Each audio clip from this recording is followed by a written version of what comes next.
नमस्कार, capital TV में आपका स्वागत है। हिंदुस्तान का दुश्मन नंबर 1 चीन, जिसकी तारीफ में कसीदे पढ़ रहे हैं कैम्ब्रिज विश्वविद्यालय में राहुल गांधी। और सरकार क्या कर रही है? सरकार क्वाड की मीटिंग ले रही है। चीन को कैसे परास्त किया जाए, चीन की दादागिरी से कैसे निपटा जाए, इसको लेकर क्वाड की मीटिंग, मतलब एक ऐसा समूह जिसके 4 सदस्य अमेरिका, ऑस्ट्रेलिया, जापान और भारत, दिल्ली में मीटिंग चल रही है चीन के खिलाफ। और राहुल बाबा चीन की तारीफ इंग्लैंड में बैठ के कर रहे हैं। आज जो मीटिंग हुई है वो चीन के लिए कितना खतरा है और चीन क्यों हिंदुस्तान की इस पहल से बिलबिला उठा है, ये समझने के लिए हमारे साथ मेजर एसपी सिन्हा साहब है। आपका बहुत बहुत स्वागत है। इस क्वाड का नाम सुनते ही चीन को क्यों खलबली लग जाती है? देखिए, चीन यूज टू रहा है मनमानी करने का, और जितना हमें विश्व के देशों को मैं दोषी ठहराता हूँ। जब आप एक क्रिमिनल को या कि एक ऐसे खतरनाक देश को सह देते हैं और उसको चुनौती नहीं देते हैं, शह मात देने की कोशिश नहीं करते हैं, तो मनमानी करेगा। और मनमानी की चीन करता रहा है। और ये क्यों चीन अब क्वाड से घबरा रहा है कि जो गलती नेपोलियन ने किया, जो गलती हिटलर ने किया, जब आप अपना जो शक्ति है उसको परिस्थिति के अनुसार यदि उसको डाइवर्ट करने की नौबत आ जाती है, तो आपका कहीं भी जो पंच है उतना स्ट्रांग नहीं होगा। तो डिसाइसिव आप अंजाम नहीं दे सकते हैं। हिटलर ने क्या किया? यदि बहुत सारे फ्रंट्स खोल दिए, बहुत सारे, अफ्रीका फ्रंट खोल गया, यूरोप हो गया। और सबसे बड़ी गलती हिटलर ने की कि रूस को अटैक कर दिया, जब रूस के साथ उसकी संधि थी। ये कम्युनिस्टों का हिटलर के साथ संधि थी। अगर वो रूस नहीं गया होता तो आज दुनिया की राजनीति बिल्कुल अलग होती, एकदम अलग होती। देश के प्रधानमंत्री तो क्या शी जिनपिंग वही गलती कर रहे हैं? एकदम गलती। वो गलती इंटेंशनली नहीं कर रहा, उसको सकिन किया जा रहा है। फौज में हम लोग को सिखाया जाता है, suck the enemy in ground of own choosing. जहाँ तुम मजबूत हो उसको उस एरिया में खींच लो, सक कर लो, और तब उसकी हालत ख़राब करो। तो जो मनमानी एशिया पैसिफिक में, और उसको जब नया नाम दिया गया इंडो पैसिफिक, वो भी मैं टिप्पणी करूँगा क्यों इंडो पैसिफिक नाम दिया गया है। तो अब चीन को फोर्स किया जा रहा है कि मल्टी फ्रंट्स उसके खिलाफ खोला जा रहा है। तो चीन को पर फोर्स अपनी शक्ति का डिस्ट्रीब्यूशन करना पड़ेगा। शक्ति का डिस्ट्रीब्यूशन करना पड़ेगा तो कहीं नहीं कि हिंदुस्तान के पक्ष में ये अच्छी बात है, क्योंकि उसकी जो फोकस है वो लद्दाख से हट के वो चला जाएगा, लद्दाख से और अरुणाचल से हट के शिफ्ट होगा, पर फोर्स इंडो पैसिफिक में शिफ्ट होगा, ताइवान की तरफ शिफ्ट होगा, साउथ चाइना सी, ईस्ट चाइना सी में शिफ्ट होगा, जापान की तरफ शिफ्ट होगा, जापान की तरफ शिफ्ट होगा। तो इससे तो उसकी शक्ति थोड़ी छीन होगी। फिर बॉर्डर भी सिक्योर करना है, तो ट्रुप्स कहाँ कहाँ रखोगे? और एज इट इज़ ये लोग सोल्जर्स जो आते हैं 2 साल के लिए आते हैं डिप्टेशन पे, तो कहाँ कहाँ लड़ेंगे? तो ये बताइए, ये जो क्वाड है और जिससे प्रधानमंत्री मोदी ने इसमें एक नया धार दिया है, G20 के तहत जो आज मीटिंग जो हुई है, वो क्या क्या एम्स और क्या क्या उसका एक प्रारूप है क्वाड का? देखो, सबसे पहले ये समझने की ज़रूरत है कि इंडो पैसिफिक का जियो स्ट्रैटेजिक महत्व क्या है। सबसे महत्वपूर्ण बिंदु है। क्यों इतना बवाल मच रहा है? क्यों चीन के लिए, अमेरिका के लिए, हिंदुस्तान के लिए, जापान के लिए, ऑस्ट्रेलिया के लिए क्यों ये महत्वपूर्ण है? पहला कि ये रीजन जो है 60% से ज़्यादा ग्लोबल जीडीपी का हिस्सेदार है। दूसरा कि 50% से भी ज़्यादा जो ग्लोबल शिपिंग है या मैरीटाइम ट्रेड है वो इस इंडो पैसिफिक के माध्यम से, मार्ग से जाता है। तीसरा, वर्ल्ड विश्व का ये सबसे बढ़ता हुआ आर्थिक क्षेत्र है। यूरोप तो नियरली ख़त्म है, यूएसए तो ठीक है, लेकिन अब साउथ एशिया ये एपी सेंटर होने जा रहा है विश्व के ट्रेड का। और इंडियन ओशन और पैसिफिक ओशन एक बहुत महत्वपूर्ण कड़ी हो जा रहे हैं विश्व के राजनीति में। तो उसके बाद ये जो इंडो पैसिफिक है वो 4 महत्वपूर्ण इकोनॉमिक पावर, 4 काफ़ी सबसे बड़े इकोनॉमिक पावर का उसमें हिस्सेदारी होने जा रहा है अमेरिका, चाइना, हिंदुस्तान और जापान, ये 4 महत्वपूर्ण प्लेयर हैं। उसके बाद 2022 का जो आंकड़ा लिया गया है उसमें कहा गया है कि क्वाड कंट्रीज कंबाइंड जीडीपी जो है $34.5 ट्रिलियन, जो कि है 33.9% वर्ल्ड का ग्रॉस डोमेस्टिक प्रोडक्ट का। माय गॉड, तो one third combined GDP PPP वो है $44.4 trillion, 20 that means 27.5% of world GDP है। और इंडियन ओशन और पैसिफिक ओशन ये सी लेंस प्रोवाइड करते हैं ये वर्ल्ड शिपिंग के लिए।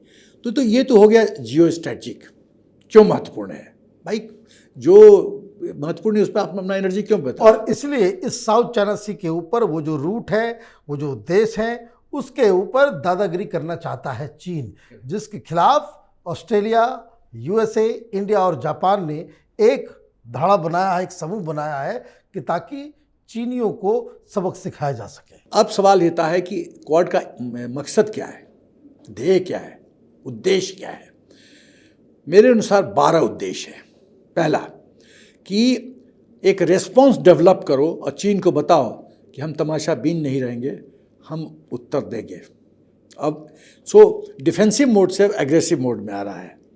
दूसरा कि चीन के जो विस्तारवाद की नीति है उस पर ब्रेक लगाओ। तीसरा, इंडो पैसिफिक को एक सुरक्षित क्षेत्र बनाओ। चौथा, एक कॉमन प्लेटफॉर्म फॉर्म करो कई देशों का, इसमें 4 देश हैं। फिर इंडो पैसिफिक में रूल बेस्ड ऑर्डर कायम करो। छठा कि इंडो पैसिफिक में रूल बेस्ड मैरीटाइम ऑर्डर्स कायम करो और ईस्ट चाइना सी में और साउथ चाइना सी में, जिसमें चीन की जो बढ़ती हुई महत्वाकांक्षा है उसके ऊपर विराम लगाए, उस पर अंकुश लगाओ। फिर ये इंश्योर करो कि इंडो पैसिफिक में फ्रीडम ऑफ नेविगेशन हो, जो शिप, कमर्शियल शिप जैसे आना चाहती है आ जा सकती है, आवागमन में कोई रोक टोक ना हो। वर्ल्ड ट्रेड सुरक्षित हो इस क्षेत्र में। और जो प्रजातांत्रिक व्यवस्था है वो एडजॉइनिंग जो कंट्रीज़ हैं, छोटे छोटे देश जिस पे चीन दादागिरी करने की कोशिश करता है, उनकी प्रजातंत्र व्यवस्था कायम रहे। और ये 4 देश जो महत्वपूर्ण देश हैं, अमेरिका, इंडिया और जापान और ऑस्ट्रेलिया, ये इनकी शेयर्ड विज़न है कि free and open Indo Pacific हो। उसके बाद चीन की जो बढ़ती हुई महत्वाकांक्षा है with regard to Middle East और अफ्रीका, उस पर भी वो ये सी लेन इस्तेमाल करेंगे through IOR, Indian Ocean Region, और उस तरफ हेड करेंगे। उस पर भी अंकुश लगाने की जरूरत है। और इसीलिए आपको याद होगा कि time to time strait of Malacca में, जहाँ अपने इंडियन शिप्स भी पार्टिसिपेट करते हैं, स्ट्रेट ऑफ मलक्का एक जुगलर वेन है, उसको दबा दो, चीन तड़पड़ाएगा। और इसलिए वहाँ पे बहुत सारे नेवी एक्सरसाइजेज वगैरह होते हैं। अब एक और महत्वपूर्ण बिंदु है कि अमेरिका क्यों हिंदुस्तान का ग्रेटर पार्टिसिपेशन चाहता है, और क्या वो चाहता है, क्या हम चीन से के खिलाफ बिल्कुल ही युद्ध का यलगार कर दे, या क्या उनका मोटिव है। अमेरिका बहुत चालाकी से चाहता है, उसका अल्टीमेट एम क्या है, लेकिन हिंदुस्तान अपना कार्ड बहुत अच्छा से खेल रहा है। उसके लिए मौजूदा सरकार को और फॉरेन मिनिस्टर जी को सब मतलब उनकी प्रशंसा करनी पड़ेगी। अमेरिका चाहता है कि अभी क्वाड जो है मिलिट्री अलायंस नहीं है, it is not a military alliance, right. तो वो थोड़ा सा ये एम है कि उसका मकसद है कि यदि हिंदुस्तान मानता है तो इसको मिलिट्री अलायंस का रूप दिया जा सकता है। यदि जो है मिलिट्री अलायंस बनता है तो इसको मतलब है troops on the ground, ships on the sea, आपको डिप्लॉय करना पड़ेगा और लड़ने के लिए तैयार रहना पड़ेगा। तो इसका मतलब है कि एक फ्रंट हमारे लिए और खुलेगा। तो एक फ्रंट खुलेगा तो यदि सेंटर ऑफ ग्रेविटी शिफ्ट करेगा उधर, तो हमारे लद्दाख, फिर पाकिस्तान जो रोग स्टेट है जो हमेशा कष्ट देता है, उस पर क्या प्रभाव पड़ेगा, ये इंपॉर्टेंट बिंदु है। तो हमको मिलिटरीली नहीं इन्वॉल्व होना है, लेकिन जो जॉइंट मिलिट्री एक्सरसाइज है जिसको मालाबार एक्सरसाइज कहते हैं, वो अटेंड करें। हम लोग और भी युद्ध अभ्यास करते रहें, स्ट्रेट ऑफ मलक्का पे एक्सरसाइज करते रहें। और कोई एग्रेशन होता है तो देन आप डिसाइड कर सकते हैं कि क्या अलायंस को लॉजिस्टिक सपोर्ट दिया जा सकता है, हाँ, मिलिट्री अलायंस में कन्वर्ट करना है या नहीं करना है। और उसके बाद है कि यदि ऐसा होता है, सवाल ये होता है कि मिलिट्री इन्वॉल्वमेंट में एक और चीज़ है, इकोनॉमिक फैक्टर। देखिए, हम कोरोना को सर्वाइव कर गए। हिंदुस्तान ही एक देश है जो कोरोना को इस तरह से सर्वाइव किया। ये और उसके बावजूद कि लोगों को खाना दिया गरीबों को, 80 करोड़ लोगों को घर पे खाना पहुंचाया है। चाइना में तो कुछ रिपोर्ट्स बताया जा रहा है कि वहाँ मिलियंस एंड मिलियंस लोगों की मौत हो गई, तो फिर और जिसके बारे में कोई खबर तक नहीं आई। अब देखिए, मतलब कितने मल्टी फ्रंट पे मौजूदा सरकार अच्छा काम कर रही है। वैक्सीन डेवलप करना, जो यहाँ के दलाल कुछ बैठे हुए थे, मैं उस पॉलिटिकल पार्टी का नाम लेना चाहता हूँ, फाइजर ले लो, अमेरिका से फाइजर खरीद लो। क्यों फाइजर खरीद ले? और अभी कितना वीडियो आ रहा है कि फाइजर का एक डायरेक्टर बोल रहा है कि कोई गारंटी नहीं कि मेडिसिन नहीं है। राहुल गांधी पैरवी कर रहे थे फाइजर का, कारण आप जानते हो। तो फिर कोई यहाँ का एक देश का पॉलिटिशियन कहता है, उत्तर प्रदेश का, ये मोदी वैक्सीन है, हम नहीं लेंगे। मतलब क्या ही लोग हैं। तो ये जो हिंदुस्तान अभी जो बिल्कुल फूक फूक के कदम रख रहा है, क्या इसका फ़ायदा, इस क्वाड का फ़ायदा हिंदुस्तान को मिलेगा विज़ावी लद्दाख और जो बॉर्डर डिस्प्यूट चीन के साथ है हमारा? एकदम। देखिए, दो बिंदु हैं। एक अंग्रेजी में कहावत है या हिंदी में भी कहावत है, दुश्मन का दुश्मन आपका नेचुरल दोस्त है। तो हमारा दुश्मन है चीन, उसका दुश्मन जब अमेरिका, जापान, ऑस्ट्रेलिया हो जाते हैं तो हाथ मिलाने में कोई दिक्कत? तो हमारा नेचुरल लाई है, नेचुरल दोस्त है, पहली बात।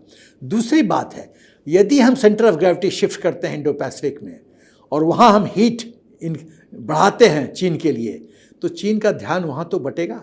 यदि बटेगा तो लद्दाख में और अरुणाचल प्रदेश में प्रेशर कम रहेगा हमारे लिए। तो इस गैप को, इस समय को हमको अपना इंफ्रास्ट्रक्चर में और गति लाके डेवलप करने की ज़रूरत है। और हमको जो थोड़ा मोड़ा जहाँ नो पेट्रोलिंग वगैरह ये कर रखे हैं चीन ने, उसको हमने खींच लेना, दबोच लेना है, ये करने की ज़रूरत है। आपका बहुत बहुत धन्यवाद, आपने डिटेल से क्वाड के बारे में बताया। अगर आपको वीडियो पसंद आया तो आप इसे लाइक करें, शेयर करें और कैपिटल टीवी को सब्सक्राइब करें। धन्यवाद।